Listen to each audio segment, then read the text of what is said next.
My son got married, and I didn't hear a word about it. Not a call, not a text, not even a last minute hey, just so you know. Nothing. I found out the same way everyone else did. Scrolling Facebook at night, half paying attention, thinking about what I was going to make for dinner the next day. And then I saw his face, Marcus, standing there in a navy suit I'd never seen before, smiling, arm around a woman I had met exactly twice. Her parents right next to them. Big smiles, perfect lighting, vineyard in the background somewhere I definitely wasn't invited to. It took me a second to understand what I was looking at. Then I read the caption, surrounded by the people who have always shown up for me. Best day of my life. I just stared at it, read it again, then one more time slower. The people who have always shown up for me. I wasn't in the picture, I wasn't in the caption, I wasn't anywhere. I didn't comment, didn't hit like, didn't call him. I set my phone face down on the table and sat there for a while. It's funny what your mind does in moments like that. You don't cry right away, you don't get angry, not immediately. You just go quiet. Like something inside you shuts a door and says, all right, let's look at this clearly. I got up, went to the kitchen, poured myself some tea. The same mug I've had for years. The one with the chipped handle I keep meaning to throw out and never do. By the time I came back, the tea had already gone lukewarm. I drank it anyway. Then I went to bed. Didn't sleep much. Not because I was upset in the way people expect. It wasn't loud. It wasn't dramatic. It was a bit cold. That kind of cold where everything starts making sense all at once. My name is Elaine Brooks. I'm 61 years old. I live in Columbus, Ohio. I've spent most of my life working. Not in some big corporate office, nothing flashy. I run a small property management business, Brooks Property Services, LLC. Started it with my husband back when Marcus was still in middle school. My husband Harold used to say, we're not trying to look rich, we're trying to stay stable. He died 8 years ago. Heart attack, middle of the night, no warning. After that, it was just me and Marcus. And I did what most parents do when everything falls apart. I made sure he didn't feel it as much as I did. I worked more, saved more, said yes more than I should have. When he got into college, I paid for it. Didn't make a speech about it. Didn't sit him down and explain the numbers. I just handled it. When he moved back to Columbus for work, I helped him find a place. A good place. Townhouse, clean neighborhood, close to everything. The kind of place that makes you feel like you've got your life together even if you're still figuring it out. He signed a lease through my company. Standard paperwork, nothing unusual. Or at least that's what he thought. He paid rent every month. On time most of the time. Talked about budgeting, talked about being independent. And I let him. I didn't correct him when he said things like, I'm finally doing this on my own. I just nodded. Said, that's good. Because after losing his dad, the last thing I wanted was for him to feel like he was behind. So I covered the rest, quietly. Every month, there was a gap between what he paid and what that place actually cost. Mortgage, property taxes, HOA fees, maintenance when something broke. About $900 a month, give or take. I handled it. 7 years. Do the math. But I never said a word. Not once. Because I thought I was helping him build confidence. Turns out I was building something else too. I met Vanessa about 2 years ago. His girlfriend at the time. Now his wife, apparently. She was polite. The kind of polite that sounds right but doesn't feel right. She looked around my house the first time she visited. Took it all in. Not rude, not obvious. But I could see it. That quiet calculation people do when they're trying to figure out where you fit. The second time we met was dinner in Columbus. Marcus picked the place. Nice, but not over the top. Vanessa spent half the night texting her mother. The other half talking about Atlanta. Her family, their businesses, their circle. Marcus mostly listened. And every once in a while, he'd look at me like he was hoping I'd say something that would match that energy. I didn't. I asked her questions, kept things easy. Because that's what I've always done. Keep things easy. Over time, the calls from Marcus got shorter. Then less frequent. Holidays became we'll figure something out later. Later never really came. Last Thanksgiving, he went to Atlanta. Said it made more sense. I said, all right. Mother's Day this year, I got a text. Happy Mother's Day. Love you. No call. I told myself people get busy. People build their own lives. That's normal. Then I saw that photo, that caption, and suddenly all those little moments lined up in a way they hadn't before. Not random, not busy. A pattern. I didn't feel like yelling. Didn't feel like asking him why. Because deep down, I already knew the answer wasn't going to change anything. So the next morning, I woke up early, made coffee, sat at the kitchen table, and I picked up my phone. Not to call my son. I called my lawyer instead. I didn't wait for the phone to ring back. James picked up on the second ring. Same voice he's had for 20 years. Calm, no wasted words. Elaine, Morning, I said. I need you to look at something for me. He didn't ask what happened. He never does. He just said, go ahead. I told him I wanted to review everything tied to my rental properties, especially the townhouse on Willow Creek. There was a short pause. Everything all right? He asked. It will be, I said. That was enough for him. We set a time later that week to go over the details: paperwork, ownership structure, lease terms. Nothing emotional, just facts. I hung up, finished my coffee, and got ready for the day. That's how I've always handled things. You deal with what's in front of you, then you deal with what's underneath it. By 10 o'clock, I was at the office. It's not a big space, just 2 desks, a filing cabinet, and a window that looks out onto a parking lot that never seems to fill up. I've had it for years, long enough that everything in it feels like it belongs exactly where it is. I sat down, opened my laptop, and pulled up the account tied to Brooks Property Services. The townhouse showed up right where it always does: Unit 14B, Willow Creek. I clicked into the file. Purchase date, mortgage details, insurance, HOA statements, maintenance logs. 7 years of records, clean and organized. That's something Harold drilled into me early on. Numbers don't lie, he used to say, but people do. Sometimes without meaning to. I ran through the monthly breakdown. Marcus's rent, $1,200. Actual cost? Mortgage, $1,350. Property tax, about $300. HOA, $220. Maintenance average, $100, sometimes more. It wasn't complicated math. Every month I covered the difference. Sometimes I barely noticed it. Other times I did. Like when the HVAC needed replacing in year 4. That was a $6,000 hit I handled without mentioning it. Marcus texted me that week about how expensive adulthood was getting, and I remember typing out a reply, then deleting it. I told him, you're doing fine, just stay consistent. He said, yeah, I finally feel like I've got things under control. I let him believe that. I leaned back in my chair and stared at the screen. 7 years, 7 years of quiet support. Not because he asked for it, because I decided he needed it. That part matters. I closed the file and walked over to the cabinet. Pulled out the physical folder. Old habit. I like seeing things on paper sometimes. Lease agreement was right on top. Standard month to month after the first year. Nothing unusual. Clear language, proper signatures. Marcus's name, my company's name. No confusion if you actually read it. I flipped through a few more pages, then set it down. Around lunchtime, I stepped out to grab something to eat. Same place I go to most days, small sandwich shop down the street. The owner knows my order, doesn't ask questions. I sat by the window, unwrapped my sandwich, and watched people pass by. Everyone moving like they've got somewhere to be. Phones in hand, conversations half finished. I thought about Marcus as a kid. He used to follow me around the house, asking questions about everything. How does this work? Why do we pay for that?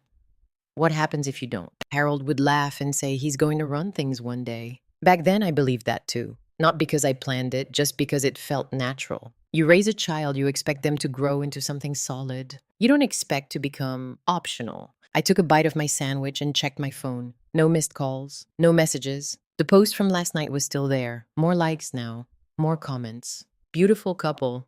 So happy for you. Perfect day. I didn't scroll through all of them. Didn't need to. I put my phone back down and finished eating. By the time I got back to the office, I already knew what I was going to do next. Not emotionally, practically. I opened a new email and pulled up a contact I hadn't used in a while. A real estate agent I trust. Name's Carla Jenkins. Straightforward. Knows the Columbus market better than most. Subject line, Willow Creek listing. I kept it simple. Carla, I'd like to discuss listing a townhouse. Unit 14B. Let me know when you're available. I read it once, made sure it said exactly what it needed to say, then hit send. No hesitation. That's another thing Harold used to say. Once you've got the numbers and the facts, the decision should be easy. The hard part isn't deciding. It's accepting what the decision means. I closed my laptop and sat there for a moment, not thinking about Marcus this time. Thinking about timing. Lease terms, notice periods, market conditions, how long it would take to list, how quickly something like that would sell. Columbus isn't slow right now. Places like that don't sit long. I pulled up the calendar and started mapping it out in my head.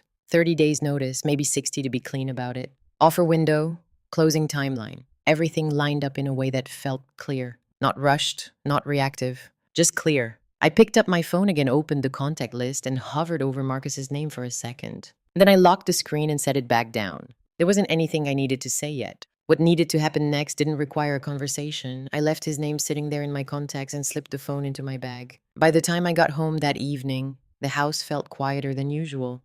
Not empty, just still. I set my keys down, kicked off my shoes, and walked into the kitchen. Same counters, same cabinets, same routine. I opened the fridge, stared at it for a second, then closed it again. I wasn't hungry. That happens sometimes when something settles in your chest the wrong way. Food just becomes optional. I poured myself another cup of tea instead, sat down at the table, and that's when the small things started lining up. Not all at once, one by one. The kind of details you ignore when you're trying to be understanding. Marcus used to call every Sunday. Not long conversations, just a check-in, 10 minutes, maybe 15. That stopped about a year and a half ago. At first it was, I've been busy. Then it became, I'll call you later. Later turned into text messages, short ones. Everything good? Yeah, I'm good. Work's been crazy. And I accepted that. Because that's what parents do. We adjust. We tell ourselves he's building his life. Then there was Thanksgiving. 2 years ago he came home, ate too much, complained about traffic, same as always. Last year he didn't. He called a few days before. Vanessa's family is doing something in Atlanta. It just makes more sense this year. Makes more sense. I remember holding the phone nodding even though he couldn't see me. Of course, I said. Go spend time with them. I meant it. Or at least I thought I did. That was the first holiday he chose them over me. Not the last. Christmas turned into a we'll figure it out. We didn't. January came. Then February. I got a gift card in the mail. No visit. Mother's Day this year was a text. Not even a long one. Happy Mother's Day. Love you. I stared at that message longer than I should have. Not because of what it said, because of what it didn't. I remember thinking, at least he remembered. That's where the bar had moved to. Remembering. I took a sip of my tea and set the cup down. Vanessa came into the picture. Around that same time, everything started shifting. The first time she came to the house, she walked in like she was being polite on purpose. You can tell the difference. Some people are naturally warm. Some people are careful. She was careful, complimented the place, asked the right questions, smiled at the right moments. But her eyes moved around the room like she was taking inventory, not judging exactly, just measuring. What's here? What's not? What this says about you. I've seen that look before. Second time we met was dinner downtown. Marcus picked the restaurant. Nice place, not flashy. Vanessa sat across from me, phone in her hand half the time, messaging someone, probably her mother. She talked about Atlanta a lot. Her family's businesses, their network, people they knew. There was a rhythm to it. She would talk, Marcus would listen. Then he'd glance at me like he was waiting to see if I had something to add, something that matched. I didn't. I asked her about her work, her plans. Kept it simple? She answered, but not in a way that opened anything up. More like she was checking boxes. By the end of dinner, I knew exactly where I stood. Not disliked, just not necessary. On the drive home, Marcus was quiet for a while. Then he said, you liked her, right? I looked out the window for a second before answering. She seems nice, I said. He nodded. Didn't push it.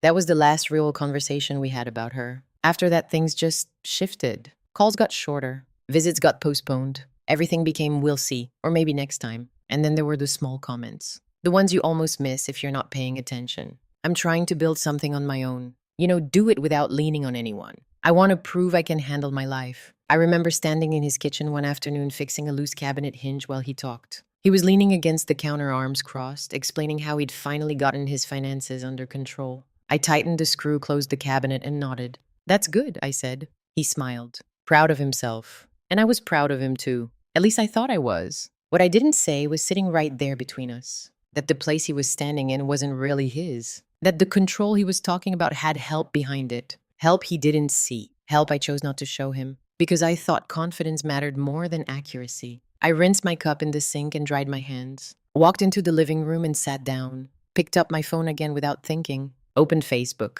The photo was still there. Same smiles, same caption. More comments now. People I didn't know congratulating him. Calling them a beautiful couple. Talking about how perfect everything looked. I studied the image for a second longer this time. Not the background, not the people. Him, the way he stood. Relaxed, certain, like everything around him made sense. Like the life he was in belonged to him completely. I set the phone down again. And for the first time since I saw that post, I didn't feel confused. I felt clear. Not about what he did. About what I had been doing all along.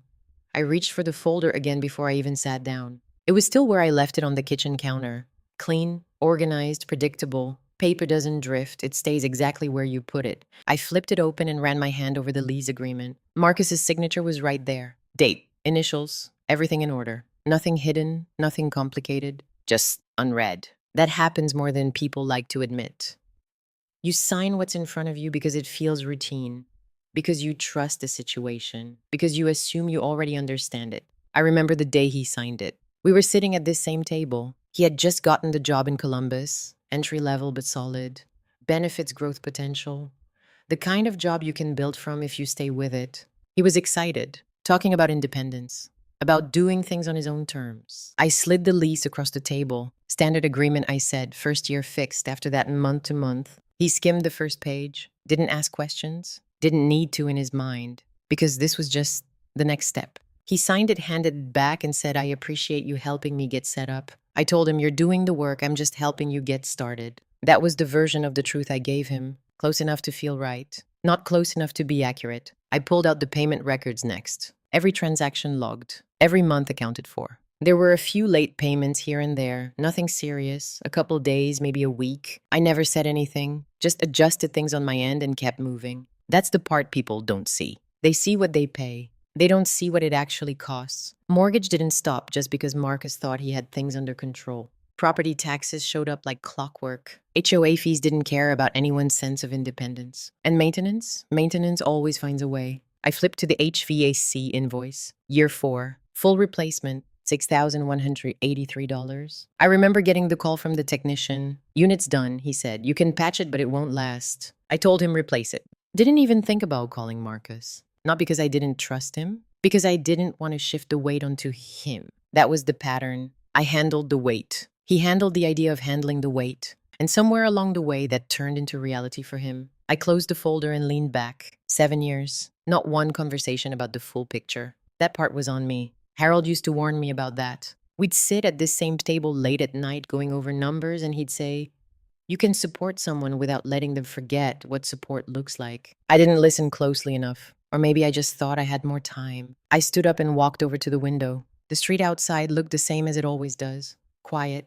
Cars passing every few minutes, nothing out of place. Inside, though, things had shifted. Not because of the money. Money is just numbers. This was about something else. Clarity. I went back to the table and picked up my phone. Opened my email. Carla had already replied. Available tomorrow afternoon. I can swing by the property if that works. Fast. That's why I use her. I typed back. Tomorrow works.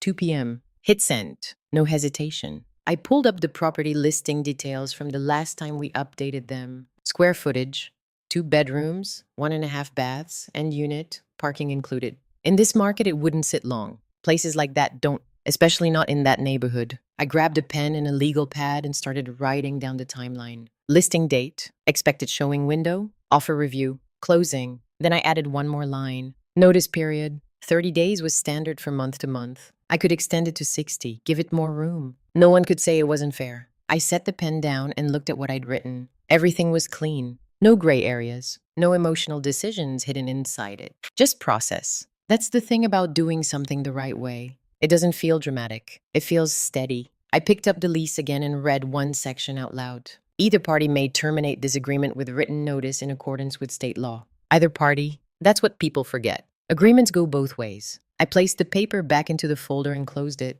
Then I reached for my phone again. Not to call Marcus. Not yet. I opened his contact, looked at his name, and thought about the last time we sat in that townhouse together. He had just finished talking about his budget, about how he finally had things figured out. He said, I don't want to rely on anyone. I want to know I can handle my life. I remember nodding, saying that's a good goal. And it is. It always was. I locked my phone and set it down, because now, for the first time, he was going to find out exactly what that actually meant.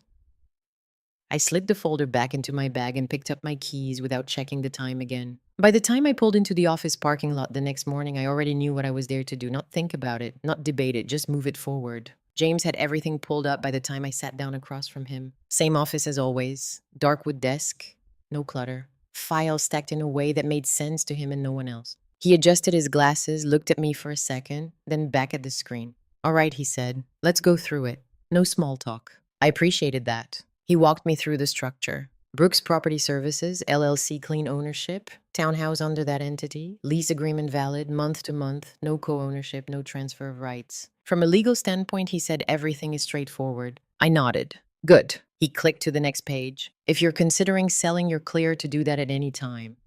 The lease just determines how and when the tenant needs to be notified. Tenant. That word landed differently than it used to. I didn't react. What's the cleanest way to handle it, I asked. He leaned back slightly. You have two options, he said. You can raise rent to market rate and let him decide if he wants to stay, or you can terminate the lease with proper notice and proceed with the sale. No hesitation in his voice. No judgment either. Just options. I looked down at the paperwork for a second, then back at him. I'm not interested in dragging this out, I said. He gave a small nod. Then you issue notice, he said. 30 days is standard under Ohio law, but you can extend it to 60 if you want to give more time. More time. I thought about that. Not emotionally, logistically. Showings, offers, closing. How fast is the market moving right now, I asked. Pretty quick, he said. If it's priced right, you could have offers within a couple of weeks. That lined up with what I already knew. I sat there for a moment, then said, let's do 60. He looked at me again. You're sure? I don't do messy, I said. I do clean. That got the smallest hint of a smile out of him. All right, he said. We'll draft the notice accordingly. He started typing, keys clicking steady and quiet. Do you want to notify him personally? He asked, or have it sent through the property management channel? I didn't answer right away. That question had nothing to do with legality. That was about how this would land. I thought about the phone call from the night before, or the lack of one, about the post, the caption, about 7 years of not saying anything. Send it formally, I said. He nodded once. Understood. No discussion after that. He printed the draft, slid it across the desk. I read it carefully. Clear language, dates defined, terms explained. No emotion in it at all. Just facts. I signed where I needed to sign. Passed it back. And just like that, the first real step was done. I stood up, gathered my things, and paused for a second. James. He looked up.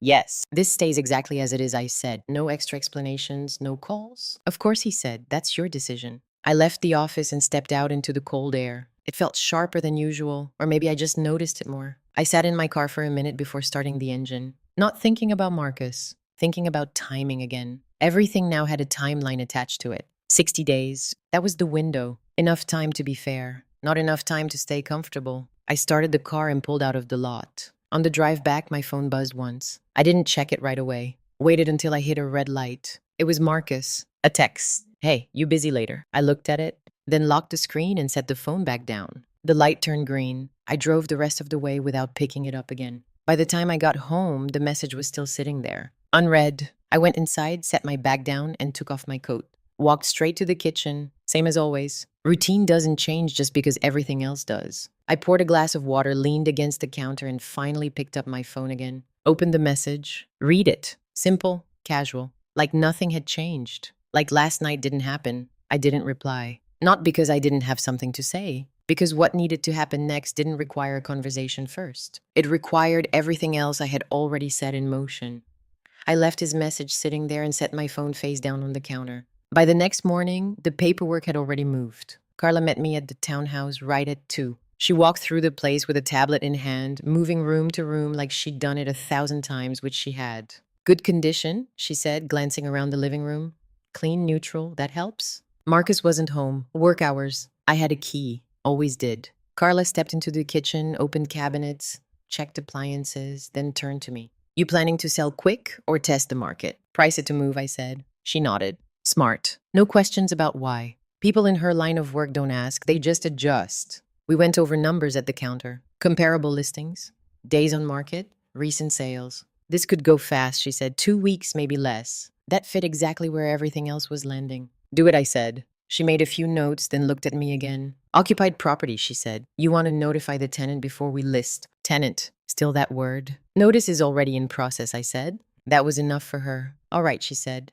I'll coordinate showings around that. Professional, clean, no extra conversation. We locked up and stepped outside. She shook my hand and said she'd send over the listing draft by the end of the day. By that evening, the property was live. Photos up, description written, price set, everything out in the open. The next morning, I got confirmation from James. Notice had been delivered. Formal, documented, no confusion. I didn't need to see it. I already knew what it said. 30 days minimum, 60 days allowed. New ownership pending. Rent adjustment if tenancy continued. Clear language, no emotion, just facts. Around noon, my phone rang. I didn't need to look at the screen to know who it was. I let it ring once, twice. Then I answered. Hey, Marcus said. His voice was tight. Not angry, not yet. Just controlled. Hey, I said. What is this letter I just got? He asked. Straight to it. No small talk. I leaned against the kitchen counter. It's a notice, I said. I can see that, he said quickly. But why am I getting it? There was a pause. He was waiting for an explanation that made this all simple. I didn't give him one.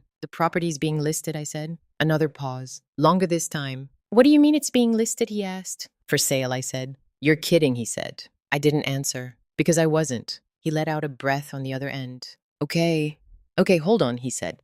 So the landlord is selling? That's what this is. I stayed quiet for a second. Then I said, sit down. That changed the tone immediately. What he said. Just sit down, I repeated.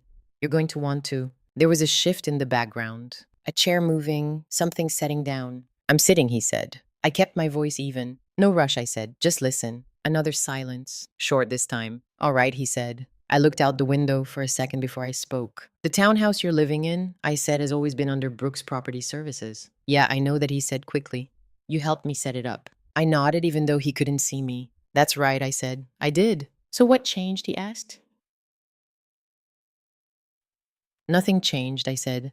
You just didn't ask the right questions. Silence. Then slower this time. What does that mean? I pushed off the counter and sat down. It means I said that I didn't just help you get into that place. He didn't say anything. I've owned it, I said, the entire time. Dead quiet. Not the kind where the call drops. The kind where someone is trying to catch up to what they just heard. What he said finally. I've owned it, I repeated. Through the company. That doesn't make sense, he said. I've been paying rent. Yes, I said, you have. Another pause. Shorter now, sharper. So what are you saying, he asked. I didn't rush it. I'm saying the rent you've been paying, I said, hasn't covered the actual cost of that place. Silence again. Longer this time. How much, he asked. There it was. Not why, not how. How much? I gave him the number. About $900 a month, I said. That's what I've been covering. No response. I let the quiet sit. 7 years, I added. I could hear his breathing now. Slower, heavier. That's not... He started and stopped. Did the math in his head, or tried to. That's over 70 grand, he said. Yes, I said. Another silence. Different now. Not confusion. Not disbelief. Something else starting to settle in. I didn't know, he said. I nodded again. I know you didn't, I said. Then I let it sit right there, because everything else he needed to understand was already starting to land on its own. I stayed quiet after that. Not to make a point, just to give the moment space. On the other end, I could hear him breathing. Not steady. Not panicked either, just trying to keep up with something that had moved faster than he expected. So, what happens now, he asked? There it was. Not anger, not denial, just the question that actually matters. I didn't answer right away, because now we were past explanation. Now we were in reality. The notice outlines it, I said. You've got time to decide what you want to do. What does that mean, he said. Am I being kicked out? No, I said. You're being given the same options anyone else would have. He let that sit. You can stay, I continued, at the updated market rate. Or you can move. Another pause. And the place is being sold either way, he said. Yes. No hesitation. No softening. I heard something shift in his tone after that. Not louder, not defensive. Just smaller. Okay, he said. Just that. Okay. We didn't argue. Didn't go back and forth. He asked a couple more questions. Logistics, dates, details. Things he should have asked a long time ago. Then the call ended. Not abruptly, just finished. I set my phone down and sat there for a minute. No sense of victory. No sense of regret either. Just a kind of stillness, like everything had finally caught up to where it was supposed to be. Over the next few days, things moved exactly the way they tend to move, when there's no confusion left. Carla called. We've got multiple showings lined up, she said. Interest is strong. I told her to proceed. The house didn't feel like Marcus's anymore. It hadn't for a while. This just made it official. A few days later, she called again. 2 solid offers, she said. One at asking, one slightly over. I asked for the details. Clean financing. No contingencies that would slow things down. Take the stronger one, I said. Done, she replied. That part was easy. It always is when you remove emotion from the decision. What wasn't as easy was what came after. Marcus didn't call again right away. No text either. For about a week, there was nothing. Then one evening, my phone lit up. His name. I answered. Hey, he said. Different tone this time. Lower. Measured. Hey, I said. I've been looking at the places, he said. Straight into it.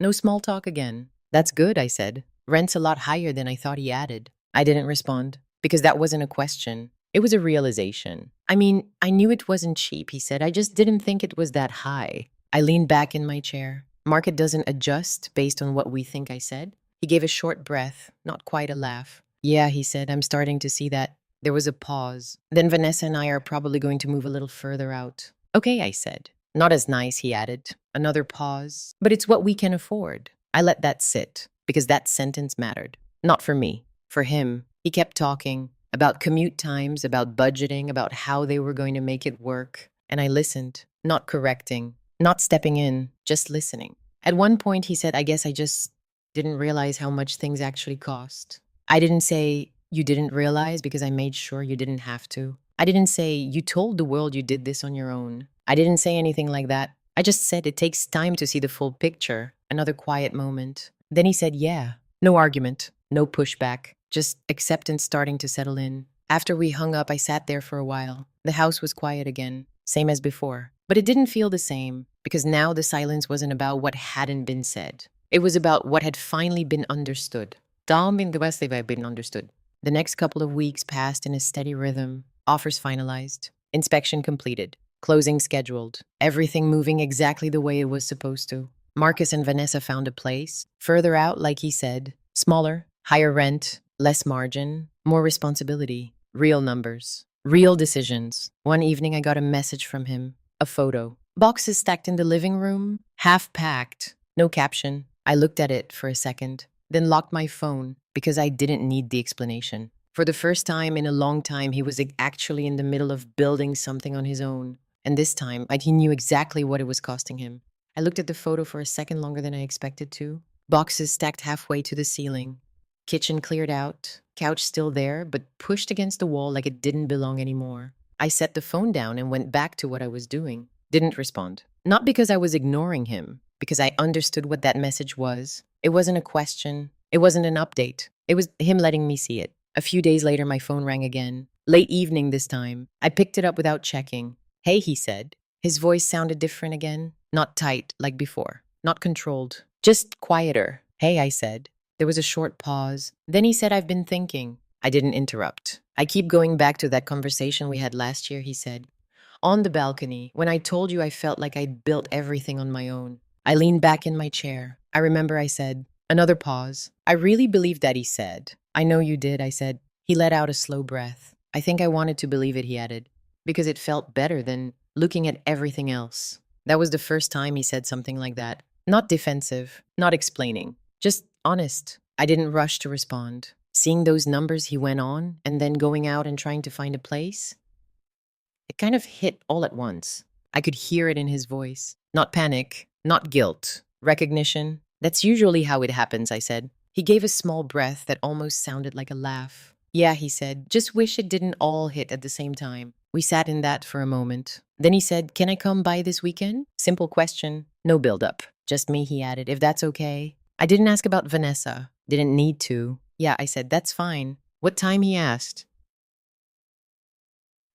Whenever you get here, I said. He paused. Okay, he said. I'll drive up Saturday. Check the weather, I said. Roads have been icy. I will, he said. We hung up after that. No long goodbye. No extra words. Saturday came with a light snow. Not heavy enough to stop anything.